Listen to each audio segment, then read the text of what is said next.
program, and I was like, need more freedom. And when my friends invited me to hang out with them, and I was don't care about my mom, what she said, and I was like, just go out myself. Before I go to cyber awareness program, I play a lot of the computer games. Before I learn this, I used to play around before I finish my homework, and I always get scolded from my parents because I just play around before I finish my homework. In the heart of every parent, I think there is an awareness at the moment that they want to see attitudes, they want to see values more than just mere results, academic achievements of their child. After the GG program, I realized that when we hang out outside, it was very dangerous, and I tried to listen to my mom. And when my friend invited me to hang out with them, I will try to say no if my mom don't allow. Try to control myself. When we interact with the kids, we kind of like show them what it's like in the future for them, and teach them responsibility, and get them to challenge what life is like without the cyber world. And then through there they can see that there is much more to life than just a computer. After I go to cyber wellness, I know the bad effect of the computer games, and I know how to use the computer in the good ways. After the GG program, they told me that we need to be responsible so we can have more freedoms. And now I'll make sure that I finish my homework before I play, so my parents will allow me and they won't scold me. My parents have actually come to me and spoken to me about the changes. I know GG has a lot to do with this. They come up to you after that and say that, you know what, you have made a difference, you have helped me make some choices as well in life.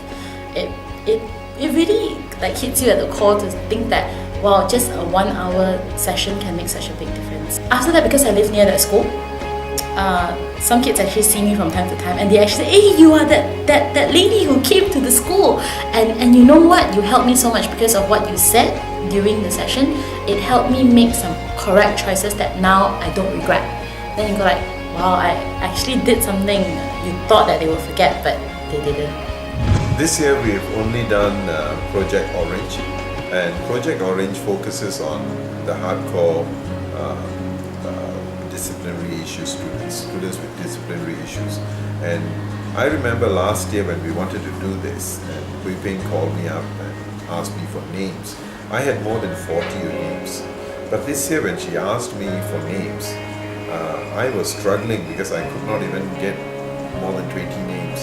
It was then when it dawned upon me that so many who actually went through GG last year have actually come out right, and I began to look through each name, and it just overwhelmed me to see the changes that has taken place in these children.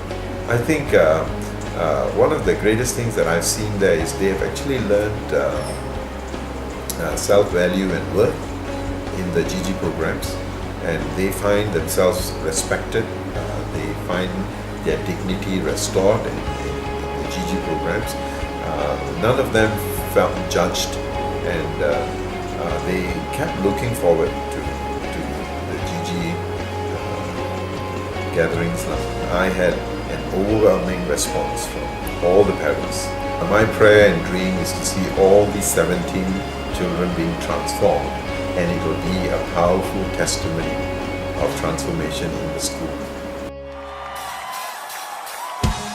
Last year, we brought about 20 students to serve a Myanmar refugee school for in the span of 6 months, and once a month they will do a simple program, a reading and journaling program, and at the end of the session we did a reflection with students and asked them how do they feel about the community service program.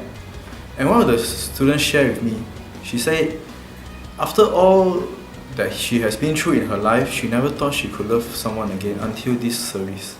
So I believe in the process of this community service program, I believe some part of her heart was healed. That really impacted me the most is we were serving in one community in Selayang. What happened was they can't even differentiate the thing between taking something that's not belong to them is like not considered stealing. So we are teaching them value, imparting the value to them that do not take things that it's not belong to you, that is considered stealing. What happened was there was an incident that we bring them to a kids camp. So in the kids camp they found 5 ringgit on the floor, and they pick up the 5 ringgit and they return it to the teachers, and it really inspired me to do even more, because these kids, they are learning and they're picking up on what we teach them. At the end of the whole thing, we have kind of like a gift shop program where they collect points throughout the time that they are with us, the program, and then they keep all the points, and then they kind of redeem stuff, toys, presents at the end of the thing. So just quite amazing. She had, I think, a few thousand points, and she redeemed 2 things. This was another girl. She redeemed 2 things, one bigger item, one smaller item.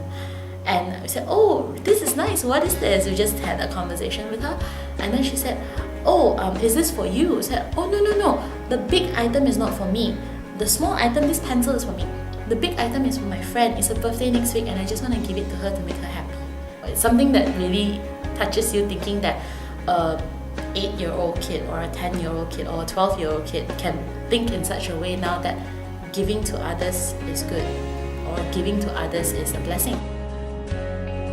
There was this girl who really caught my attention. She seems to be struggling very badly with the exam, and she kept asking me, how do I do this? Can you help me? And at first I didn't want to help because I couldn't.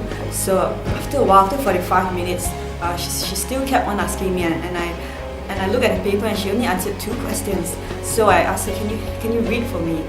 She said, I'm not very good at reading. I said, okay, how about try reading a few other simple words? And she said, I can't read. I said, can you read the ABCs at least, or can you write them out? So she said, I don't really know all the way to Z. So I said, okay, why don't you write out for me what you know? So she wrote it out, and she only managed to write out until F, and she's standard 5. So I said, I think this is a really serious problem, and after a few other assessments, I noticed that she has symptoms of dyslexia. Then I went on and said, did you tell your teachers about your problem with reading? And she said, no. And I said, did you ask your mom? Did you tell her? She said, yeah, I did tell my mom. I said, did she do anything? Is she sending you to tuition? She said, no. I said, why? She said, because my mom doesn't have money. And when she said that sentence really pierced me, because is money really stopping her from getting help that she needs? She's already at standard 5 and she can't even read. How is she going to have a future in her life and she can't even read? I asked her, do you want help? If you come for PBP, we can help you and we can help you to even read. She said yes, and because of this, she had this unfailing spirit, and I'm just so happy to be able to help her, and I hope through PBP she will in the end at least get to read a bit. If not, it will help her with her confidence, because she really has low confidence, and even when her friends pass by, she hides her work because she doesn't want them to know that she can't even read the ABCs. So through PBP, I hope that she can have a better future for her and for her family.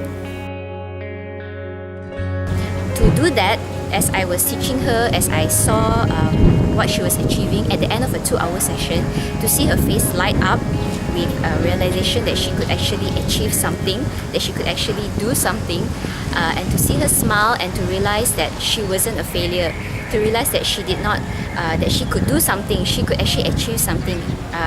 Yes, it was a smaller level, but she could achieve something. And to help a child realize that she is not a failure is something that is just brought joy to me. That was something that was so fulfilling. Basically, we work with the children of being neglected, abused, and also abandoned. Basically, we are there to actually really to guide them, to support and to encourage the children. And what's amazing is that we have only been there for about 2 to 3 times, and the kids are so excited to see us, and they are so delighted to see us when we come to do the session with them. And it really shows that there's so much emotional needs and also emotional void in them that we are there to really help to fulfill. And what's even more amazing is that when a manager make a statement saying that Gigi really has the heart for this home and for the children, I think that really encourages me, because it really shows that our effort and contribution is really worth it. Passion for the children. The thing is that the home actually entrusted us to do counseling for the children, and entrusted us to actually set up a whole counseling room and play therapy room for the children. We were having fun singing songs and playing games and having lessons, but there was this girl who was just lying down on the floor, and she was like, she doesn't want to participate, and she was just lying down there and doing nothing, just sleeping the whole time. And in my heart I was thinking that, okay, this girl just wants attention, why is she just like sleeping on the floor? So later on I got to know that actually she was a sexual abuse case. Slowly I start to see that this girl, she actually looked forward to see us every week. She would come and ask us, are you coming again next week? Are you coming again next week? So every week we would see her, and after that, what touched my heart was when she began to smile again. So it was not us going into home. It's not about us running the program and going into the home to bless the children, but it's more like her smile actually blessed me back and inspired me and motivated me to continue to have that relationship with that child, to be a friend to her during her most traumatic or down moments in her life. So that actually blessed me even more than me going there to bless them.